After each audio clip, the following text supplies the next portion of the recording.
Get some instant analysis. CBS Sports HQ college football analyst Barrett Sallee with us here. Your reaction here to LSU, I mean, we were ready to crown LSU in terms of having this narrative change, that they were a different team, and now I don't know what to think.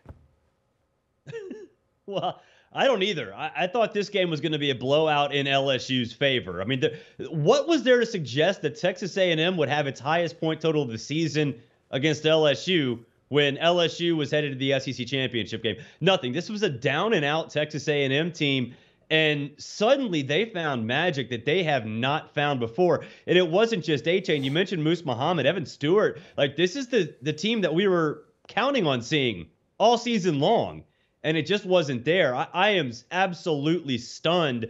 You know, LSU didn't really have college football playoff hopes, but if they were going to get there, they needed to beat Texas A&M, get style points, beat Georgia, probably get style points too. The first part of that equation is the one that we thought would be easy. I am just absolutely stunned that a team that has Harold Perkins on it could not slow down a Texas A&M offense that had been brutal all season long. Yeah, I don't really know what to make of this, because you're right. If they beat Texas A&M and then they beat Georgia somehow, some way, a miracle, they might be the first two-loss team into the college football playoff. But that ain't happening now with 3 losses. So now it's a disappointing finish for LSU after such high hopes. Jaden Daniels got banged up in this game. Did not have a touchdown, not on the ground, not through the air. He came in and out of the game, was injured. There was a play at the end of the game that was ultimately ruled incomplete. Would have made it a 1-score game. Looked like maybe the receiver had his foot down. It was ultimately reviewed. There wasn't enough evidence to overturn it, so it basically became a moot point. But they were trying to come from behind all night long. I mean, this wasn't the same LSU team that we saw that beat Tennessee, the same LSU team that beat Alabama, or excuse me, lost to Tennessee but beat Alabama. Like, I'm just sort of like, what happened from like then to now?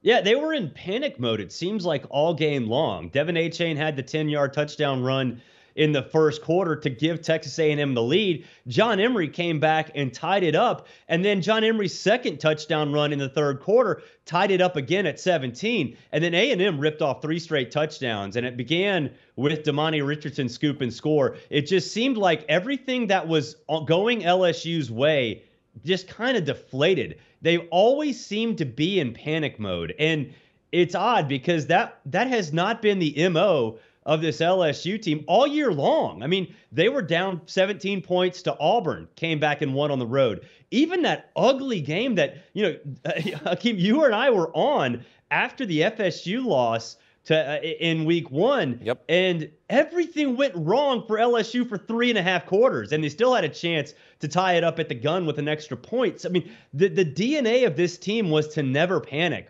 And it seemed like from the moment that Devin A-Chain scored that first touchdown, they were in panic mode the entire game. And I don't know if that's something that, if Brian Kelly did something different in game preparation this week, or maybe he just looked past Texas A&M. I can't imagine Brian Kelly looking past Texas A&M, but I mean, it was not the same LSU team we had seen all year, and certainly not the one that earned the SEC West championship. All right, so what's next for Texas A&M? Season's over, but this was a team that was heralded coming in, #1 recruiting class. Jimbo Fisher's offense is stagnant. It's archaic. What's next for Jimbo Fisher and the Aggies as they head into the offseason? No bowl game for Texas A&M, but they do snap a 6-game conference losing streak.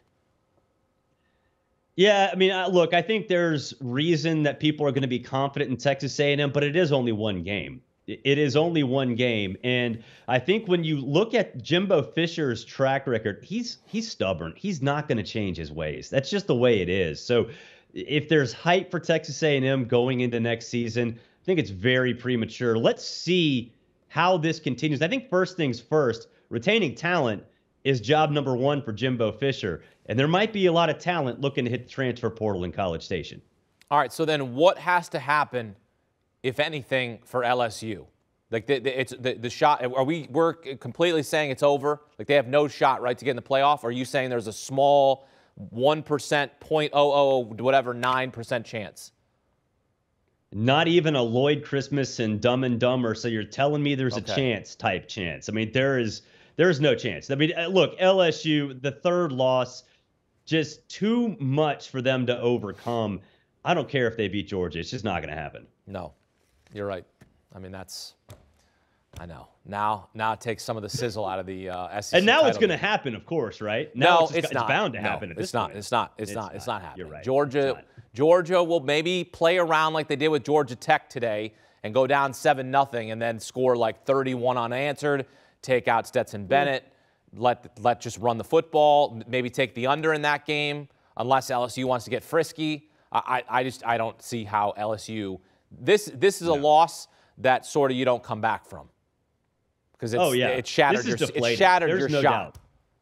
And look, they had doubt. They had really, and I'm not saying they had no business, but they didn't have the expectations. Like let's at least temper this here, because LSU coming into the season, they were unranked. They had no expectations to be contending for a college football playoff spot. So to even be in this conversation, to me, is somewhat sort of a win for Brian Kelly in his first season in Baton Rouge. Oh, there's no doubt. I mean, there's no doubt. It's a sour note. Obviously, you don't want to go into the offseason like this, or at least go into the SEC championship game like this. But we were here after the Florida State game. You said 5 wins. I said 6 wins max. And this team's got 9. Yeah. I mean, that's a tremendous amount of success for Brian Kelly in year one, especially considering he was at a pretty significant personnel disadvantage in terms of quantity, much less quality. Well, it's interesting, too, because the team he left, Notre Dame, is going to finish the regular season 8-4. So 1 win better than his old program in South Bend. Barrett Sallee breaking down the upset for us here on CBS Sports HQ on a day that was highlighted by upset. Upset Saturday. Do you want a sports network that delivers everything that matters about the game? The highlights, the picks, the instant analysis, no yelling, no fake debates, no politics. Hit the subscribe button and never miss a moment.